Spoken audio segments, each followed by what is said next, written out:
유무죄를 가르는 법원 재판부의 생명은 바로 공정성일 겁니다. 최근 국민의힘 정진석 의원에게 실형을 선고한 판사가 이 정치적 편향성 논란에 강하게 휩싸였습니다. 저희 채널A가 확보한 자료에 따르면 현직 판사 신분으로 선거 직후에도 정치적 색채를 드러내는 글을 수시로 올린 것이 확인됐습니다. 김정근 기자의 단독 보도 보시고 이야기 이어가겠습니다. 이재명 더불어민주당 후보가 대통령 선거에서 패배했던 지난해 3월 10일 박병곤 판사는 닷새 뒤 SNS에 이틀 정도 울분을 터뜨리고 절망도 하고 슬퍼도 했다가 사흘째부턴 일어나야 한다고 글을 올렸습니다. 포기하지 않고 자꾸 두드리면 언젠가 세상은 바뀐다는 말도 적었습니다. 재작년 4월 서울시장 재보궐선거에서 박영선 민주당 후보의 패배가 결정된 다음 날에도 비슷한 글이 올라옵니다. 중국 드라마 캡처본을 여러 장 올리며 승패는 언제나 있을 수 있다. 피를 흘릴지언정 눈물은 흘리지 않는다고 했습니다. 박 판사는 SNS 본인 소개글에 달리는 기차에서 중립적일 수는 없다고 밝혔습니다. 판사라 해도 SNS에 개인 의견을 올릴 수 있습니다. 하지만 법관 윤리 강령에 따라 정치적 중립을 의심받는 글을 올리는 건 금지됩니다. 박 판사는 지난 10일 정진석 국민의힘 의원의 명예훼손 혐의에 대해 징역 6개월을 선고하며 정치적 편향 논란에 섰습니다. 처벌이 과하다는 지적과 함께 과거 정치 성향 글들이 도마 위에 오르고 있는 겁니다. 이에 대해 박병곤 판사는 공개된 판결 외 나머지 사항에 관해 밝힐 부분이 없다고 답했습니다. 법원 역시 재판장 본인이 해당 게시글을 이전에 삭제했다며 법관의 정치적 성향과 이 사건 판결은 무관하다고 강조했습니다. 하지만 법원 내부에선 중립성을 의심받을 수 있는 선거 게시글을 올렸던 판사라면 정치인 사건은 스스로 피했어야 했다는 지적도 나옵니다. 채널A 뉴스 김정근입니다. 그런데 이 박병곤 판사는 입시 비리로 조국 전 장관과 유시민 이사장이 입에 오르내리는 국면에서도 정치적인 글을 올린 것으로 취재가 됐습니다. 역시 특정 진영에 치우친 내용입니다. 자, 조국, 유시민 한창 논란일 때 박병곤 판사가 누가 먼저 돌로 치라, 치랴, 권력집 발표 그대로 사실화, 약자에게만 강한 건 깡패다 라는 리영희 교수의 글을 축약 정리하는 글을 올리기도 한 겁니다. 당시는 조국 전 법무부 장관 부부 자산관리인 김모 씨와 KBS 인터뷰에 대해서 유시민 노무현 이사장이 문제를 삼던 그런 시기였습니다. 2018년 1월 25일에는 분노하라라는 문구와 함께 주먹진 사파 사진을 올리기도 했습니다. 박근혜 정부 청와대와 재판 거래를 한 사법부 블랙리스트 의혹에 대해서 김명수 대법원장이 대국민 사과문을 낸 다음 날입니다. 대법원 공직자윤리위원회는 권고 의견 7호로 법관 SS 사용에 대해서 최소한의 규정을 두고 있는데 이 규정에도 박 판사의 글은 위배된 건 아니냐. 법원 내에서도 이런 비판의 목소리가 제기되고 있습니다. 김광삼 변호사님, 네. 거듭 말씀드리지만 이 재판부, 판사의 생명은 공정성일 텐데 본인이 정치적인 어떤 소신을 갖고 있는 것은 문제할 바 아니나 그 정치적 소신이 판결에 지나치게 영향을 미치면 이건 소신이 아니라 편향 논란으로 비춰질 수밖에 없을 것 같은데 판사가 된 이후에도 대선 패배, 이재명 대선 패배에 대해서 절망하는 글, 박영선 서울시장 선거 패배에도 여러 가지 감정적인 글을 올리는 것들이 굉장히 논란을 부추기고 있어요. 어떻게 보십니까? 그건 제가 이제 어제 그런 말씀드렸잖아요. 처음에 이 판결이 선고되고 나서 제가 헤드라인만 보고 그런 생각을 했어요. 이 판사가 노무현 전 대통령을 굉장히 존경하는 것 없다. 그 정도 생각했는데 이제 바로 그날 고등학교 때 노무현 전 대통령 관련된 글이 나왔다. 고등학교 글은 그냥 이제는 논의하지 그렇죠. 말죠. 이제 고등학교 때 그럴 수 있어요. 네네, 논의하지 말죠. 그럴 수 있는데 지금 나오는 정치 성향의 저 글을 보면 전 판사가 쓸 수 있는 건 아니라고 봐요. 판사 이후잖아요. 예. 최근이니까. 그럼 분노하라고 하고요. 그다음에 사사건건 모든 정치 이슈에 대해서 본인의 의견을 다는데 저게 어떤 어느 정도의 자기가 지지하는 그런 면이 아니고 굉장히 저 이제 강성이거든요. 그런데 지금 중앙지법에서 그런 얘기를 하잖아요. 어떠한 이러한 정치적 성향이 사법적 판단에 영향을 미친 바 없다 이렇게 얘기를 하는데 이건 전혀 이제 설득력이 없는 얘기다 이렇게 보고요. 저분은 사실은 국회를 가든지 아니면 민주당에 입당해서 해야 할 분이에요. 우리가 저 민주당 내에서도 뭐 이수진 뭐 의원이랄지 이탄희 의원 이런 분들 판사다 그만두고 갔잖아요. 그러면 판사로서 그 아까 보니까 정치적 중립을 지킬 수 달리는 기차도 그런 얘기를 하잖아요. 중립을 지킬 수 없다고. 중립을 지킬 수 없는 사람은 판사 검사를 하면 안 되죠. 스스로가. 그래서 나는 중립을 지킬 수 없기 때문에 판사 그만둬야 한다 하고 사실은 변호사를 해서 하면서 자기가 정치 성향이 같은 사건을 하든지 아니면 일반인 형사 사건 하든지 해야 하는데 저렇게 되면 사실은 저 분한테 정치적 성향으로 인해서 재판을 받는 사람이 엄청난 피해를 가는 거예요. 대법원의 양형 기준이라는 게 있잖아요. 그리고 우리가 관례적으로 판결 선고에 대한 기준이 있는 거예요. 근데 제가 볼 때 이번 선고 자체는 자기가 어떤 정치 성향으로 인해서 그 기준을 깡그리 무시한 거거든요. 이제까지 해왔던 관례, 관습 이런 걸 다 무시한 거 아닙니까? 그러면 사실은 이제 판사하면 안 되죠. 특히 형사 재판은 판사를 하면 안 돼요. 민사는 원고와 피고가 다툼이기 때문에 정치적 성향이 개입할 여지가 별로 없어요. 하지만 형사 사건은 특히 정치와 관련된 사건일 때는 특히 정치인들이랄지 뭐 그런 경우에는 엄청난 영향을 미칠 수 있기 때문에 공정성에 있어서 굉장히 결여되어 있다 이렇게 봅니다. 자, 김광삼 변호사의 의견이었습니다. 그럼 이런 논쟁 시작할 수 있겠죠? 이 박 판사 정치적 성향이 어디인지는 명백해 보이는데 이런 정치적 성향이 이번 판결에 영향을 미쳤을까 안 미쳤을까와 관련돼서는 토론해 볼 법해요. 과연 이 판결 정치적 성향이 반영된 편향적 판결이냐 아니면 본인의 성향과는 무관한 판사적인 프로페셔널 판결이냐의 토론 지금 시작합니다. 서재현. 네, 그거 이제 지금 사실 여야가 보면 재판 결과가 뭐 사법 결과에 따라서 환영하거나 부정하거나 이런 게 뭐 진영을 넘어서 결과론적으로 자꾸 해석을 하는데 정진성 저 국회의원이 사선 의원 때 2017년입니다. 그때 이제 지금 박병건 판사가 징역 6개월이잖아요. 6년이나 60년을 이렇게 선고한 게 아닙니다. 근데 정진석 저 사선 의원은 어떤 이야기했냐면요. 노무현 대통령께서 검찰 조사 이후에 부부싸움하고 권장숙 여사가 가출하고 스스로 남은 노무현 대통령이 스스로 목숨을 끊었다. 이 가짜 뉴스지 않습니까?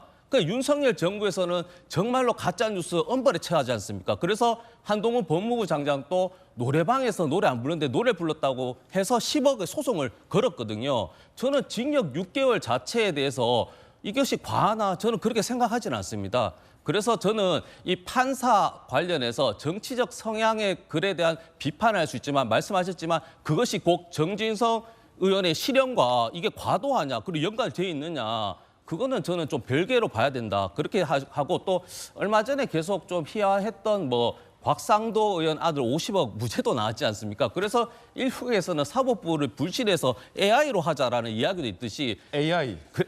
그래서 저는 이 부분에 있어서 여야뿐만 아니라 모든 국민도 사법부를 자꾸 불신하는 행위, 특히 정치권이 나서서 이렇게 특히 개인의 정치적 어떤 글을 가지고 실형 선고에 대한 문제 제기하는 것은 저는 좀 납득하기 어렵습니다. 이거는 실형 선고가 나올 법한 혐의다. 충분히 나올 법한 거죠. 대통령의 예. 사자 명예도 있겠지만 지금 살아 계신 분도 있지만 이 글이 2017년 9월입니다. 그 2018년도 선거 앞두고인데 이 부분을 만약에 거꾸로 정진석 의원의 어떤 조부에 대한 문제를 제가 혹은 민주당 진영에서 문제 제기해 보십시오. 그건 징역 6개월 더 이상에 해야죠. 이건 징역 6개월가입니다.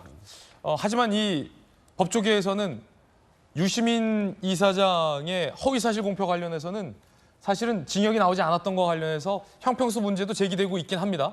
어쨌든 민주당에서는 이거 실형 6개월 깜이다라는 의견. 김재섭. 그 법률계에서는 징역 6개월이 나올 사안은 아니라는 게 중론인 것 같아요. 그렇다 그러면 일단 판결에 약간 이례적이다라는 것도 그건 인정해야 된다. 어느 정도 우리가 인정을 해야 될 것 같거든요. 그런데 저는 이 법리적으로 과연 이 판결이 옳았느냐 그르느냐 따져볼 수 있는 문제라고 생각합니다. 뭐 과하다고 이야기할 수도 있고요. 좀 부족하다고 이야기할 수 있고요. 적합하다고 이야기할 수도 있는데 사법부의 판단에 대해서는 충분히 우리가 논쟁할 수 있는 거예요. 게다가 뭐 판결 나올 때마다 판사 성향 이야기하면서 우리가 뭐 이렇다 그렇다 말하는 것도 사실 불편하긴 하지만 이런 이야기를 나오게 한다는 것 자체가 저는 판사에게도 책임이 있다라는 거예요. 우리가 지금 이걸 법리적으로 따지자고 하는 게 아니지 않습니까? 앵커께서도 처음에 질문한 게 저 판사의 성향이 이 판결에 영향을 주었을까요? 라고 물어보셨습니다. 예. 그 얘기 자체가 벌써 사법부에 대한 우리가 불신이 생길 수 있다는 거거든요. 우리가 판결, 예를 들면 재판을 받기 전에 이 판사는 좀 민주당 진영인 것 같은데 이 판사는 국민의힘 진영인 것 같은데 국민들이 내지는 재판을 받아야 되는 사람들이 이런 고민까지 할 이유가 없는 것이거든요. 이런 의혹을 낳게 하는 이런 어떤 의심을 낳게 하는 판사 자체에 대해서 저는 한 번쯤은 여기서 짚고 나가볼 필요가 있다고 생각합니다. 지금까지 판사들이 SNS라고 하는 공간에다가 자기의 정치적 견해들을 드러내면서 사회적으로 문제가 됐던 적이 여러 번 있었습니다. 과거에 FTA 협상 관련돼서도 비판적인 의견을 냈던 판사도 제가 알기로 징계받은 걸로 알고 있거든요. 게다가 뭐 이명박 전 대통령을 비판했던 뭐 서기호 판사 이런 사례들을 우리가 다 겪고 있어요. 거기 실제로 그런 정치적 의견들을 냈기 때문에 비판도 받고 징계도 받고 국민들한테 질타도 받았거든요. 그것이 결국 사법부에 대한 불신으로 이어지는 악영향도 나왔고요. 지금 이 판사도 거기에 대해서 한 발치도 벗어나지 않았던 겁니다. 본인이 만약에 이런 공격을 받기 싫었으면 애초에 판사로서 가지고 있어야 되는 엄중한 헌법에서 요구하고 있는 엄중한 중립성을 이야기를 해야 되는 거거든요. 그런데 SNS라는 공간에 자기가 이거 사적 영역이라고 저런 식으로 의사표시를 한다 그러면 결과적으로 다 드러나는 거 아니겠습니까? 저 글을 게다가 저렇게 올린 것 자체가 판사로서 문제다. 그럼요. 이미 서기호 판사나 그 FTA 관련된 비판적 견해를 냈던 판사들이 SNS에 그 의견을 개진했을 때 SNS 사적 공간 아니다라는 이야기가 그때도 이미 다 나왔습니다. 예. 그렇기 때문에 저는 뭐 본인이 판사라고 했으면 그리고 과거의 전례들을 알았다고 하면 저거에 대해서 훨씬 더 조심했어야 된다고 생각하고요. 미국뿐만 아니라 많은 선진국들 가운데서는 판사가 저런 정치적인 이야기를 하면 바로 징계하는 경우들 많습니다. 그렇기 때문에 저는 뭐 이런 판결이 나올 때마다 판사의 성향 이야기하는 것 자체가 불편하긴 하지만은 실제로 저분이 굉장히 정치 편향적인 내용들을 SNS 했고 그것이 판결에 영향을 줬느냐를 우리가 따져봐야 되는 것 자체가 저는 지금 판사에 대해서 한번 비판을 하고 싶은 마음이 드는 겁니다. 예. 실형 선고한 판결도 동의할 수 없고 애초에 저런 글을 올리는 것 자체가 판사 자격이 없다라는 비판. 자, 그럼 이쯤에서 글 하나씩 볼까요? 민주당의 대선 패배 후 박병권 판사가 올린 글입니다. 울분을 터뜨리고 절망도 하고 슬퍼도 했다가 사흘째부터는 일어나야 한다. 포기하지 않고 자꾸 두드리면 언젠가 세상은 바뀌니까 흐흐. 울분하고 절망했다라는 걸 시사했고 이번엔 서울시장 선거 민주당 패배 후 박병공 판사가 올린 뭐 중국 드라마 캡처본 같은데 승패는 병가지상사. 장부는 피를 흘릴지언정 눈물을 흘리지 않는다. 라고 울긴 왜 울어? 장부는 피를 흘릴지언정 눈물을 흘리지 않는다. 라고 슬픔을 시사하는 캡처 사진을 올렸습니다. 프로필, 아까 김광삼 변호사님이 언급했던 본인의 프로필은 You can't be neutral on a moving train. 달리는 움직이는 기차 위에선 중립을 지킬 수 없다라는 이야기도 썼습니다. 이거 올리는 것 자체가 문제다. 여당에서는 이렇게 보고 있어요. 자, 다시 반박. 전재수에게. 그러니까 대한민국 국민들은 재판을 하는 판사가 자신의 정치적 성향과 상관없이 오로지 헌법과 법률에 의해서 양심과 소신에 따라서 재판을 할 것이다라고 하는 믿음을 가지고 있습니다. 네. 그렇죠. 그렇기 때문에 재판을 하는 판사가 자신의 재판 결과의 어떤 정치적 중립성을 의심받을 수 있는 그런 SNS 활동을 하는 것은 저는 부적절하다고 생각을 합니다. 가급적이면 자신의 SNS 활동을 통해 가지고 자신이 내린 판결의 어떤 중립이라든지 또는 양심과 소신에 따른 결정이 아니다라고 부정받을 수 있다면 그것은 굉장히 중요한 문제가 되겠죠. 그렇기 때문에 가능하면 그러한 오해를 불러일으킬 수 있는 그런 SNS 활동은 조금 좀 신중해야 되지 않겠는가 이렇게 이제 총론 차원에서 말씀을 드리고요. 이 글에 대해서는 일단 비판적 입장을 주셨어요. 왜냐하면 자신의 재판의 양심과 소신에 따른 재판의 결과를 의심받을 수 있는 SNS 활동이라면 그것을 안 하는 게 맞겠죠. 신중해야 되는 것이 맞겠죠. 그러나 적어도 지금 논란이 되고 있는 이 문제에 대해서는 조금 저는 이제 다른 생각을 합니다. 왜 그러냐면 정진석 의원이 돌아가신 전직 대통령을 모욕을 해가지고 고소를 당해서 수사를 받아가지고 기소를 당해서 재판을 받았는데 징역 6개월이 나왔습니다. 사실은 구속이 돼야 되는 것이죠. 그런데 판사가 현역 국회의원이고 그다음에 국민을 대표하는 국회의원이기 때문에 그 인신 구속의 필요성이 굉장히 엄중하게 요구가 되기 때문에 불구속을 한 겁니다. 양형 기준에 벗어난 겁니까? 징역형 처할 수 있는 겁니다. 이게 어떻게 양형 기준을 벗어난 이게 되는 겁니까? 돌아가신 전직 대통령과 남아있는 유가족들이 받아들이기에는 징역 6개월도 가벼운 판단으로 생각할 겁니다. 양형 기준 벗어난 거 아닙니다. 명예훼손, 사자 명예훼손에 대해서는 징역형의 판결을 내릴 수가 있는 겁니다. 이거 양형 기준 벗어난 판결 아니다. 전혀 아니죠. 양형 기준 안에 있는 겁니다. 그다음에 검찰이 있잖아요. 이거 5년 전의 사건입니다. 검찰이 이번에 5년 전의 사건이기 때문에 이걸 참작을 해달라고 이야기를 하는데 고소가 되고 난 뒤에 고소 고발이 이루어지고 난 뒤에 무려 1년이 지나가지고 우편 조사로 그냥 해버립니다. 그러고 난 뒤에 1년 지나가지고 또 수사 찔끔하다가 5년이 지나고 난 뒤에 이 수사를 검찰이 수사도 제대로 안 했다고밖에 볼 수가 없는 겁니다. 아주 간단한 허위 사실인데 명예를 훼손한 것인데 5년 동안 질질 끌면서 그러고 난 뒤에 검찰이 기소를 하는데 재판도 없이 구형 500만 원 해달라, 벌금 500만 원 해달라 이래 요구를 합니다. 재판부에 검찰이. 아니 어떻게 이렇게 중요한 사건을 재판도 없이 약식으로 벌금 500만 원 해달라. 이게 말이 됩니까? 그러니까 재판부가 보고서 이게 황당하니까 검찰의 주장은 잘못됐다. 정식 재판하자. 이래가지고 무려 5년의 시간을 끌어가지고 이게 재판이 나온 겁니다. 그렇기 때문에 정진석 의원이요. 징역 6개월 나와가지고 이 난리를 치지 무죄가 나왔으면 어쩔 뻔했습니까? 무죄가 나왔으면. 자신에게 불리한 재판 결과가 나왔다고 노사모다 저 고등학교 때 쓴 걸 그다음에 지금 SNS 올린 것은 저는 조금 적절하지 못하다고 보는데 이런 것까지 다 덜쳐내가지고 자신에게 유리한 재판 결과가 나오지 않았다고 사법부를 이렇게 공격을 하고 적어도 대한민국 국민 대다수가 양심과 소신에 따라서 판사들이 재판하고 있을 것이다라는 그 신뢰에 금을 가게 만드는 일을 정치권이 해서는 안 되는 겁니다. 저는 전진석 의원과 지금 벌어지고 있는 어떤 너무 과도한 여론몰이식 이것은 저는 좀 지양돼야 된다고 생각을 합니다. 예, 당장 구속돼도 싸다. 뭐 이런 표현까지 주셨는데 김관선 변호사님은 다시 재반론. 아니 근데 이게 이례적이니까 이렇게 시끄럽고 논란이 있는 게 아니에요? 이전의 사건과 비슷하게 선고됐으면 이렇게 논란이 없겠죠.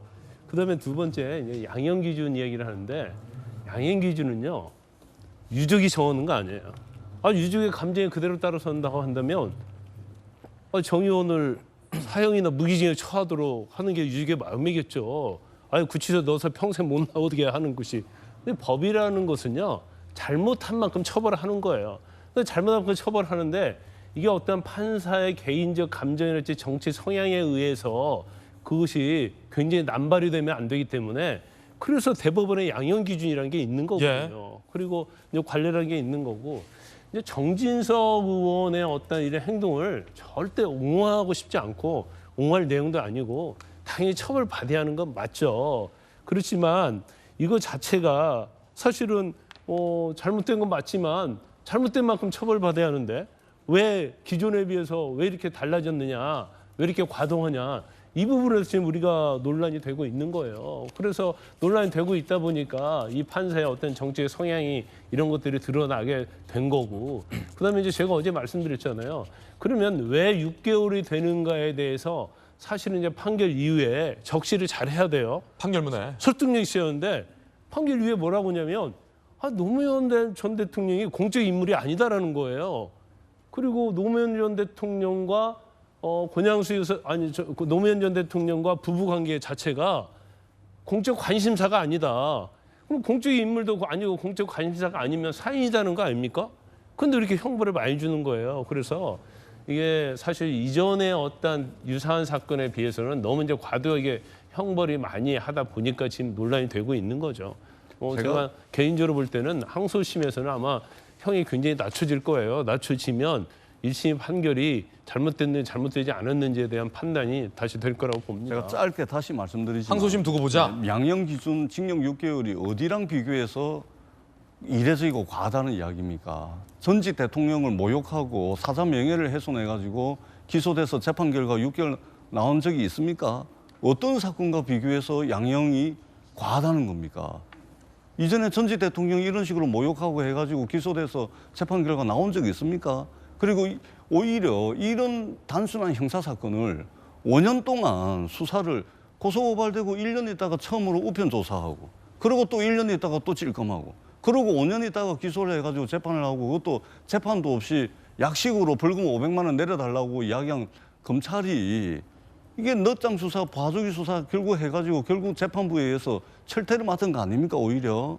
어떤 사건과 비교해서 양형 기준이 6개월 징역이 과하다는 이야기입니까? 저는 도대체 비교 대상이 어딘지 이해도 할 수 없고 전직 대통령을 이런 식으로 모욕한 사례도 그렇게 많지 않습니다. 그다음에 돌아가신 분 이런 식으로 2번 죽이고 3번 죽이고 남아있는 유가족들 가슴에 피눈물 나게 만드는 사람들은요.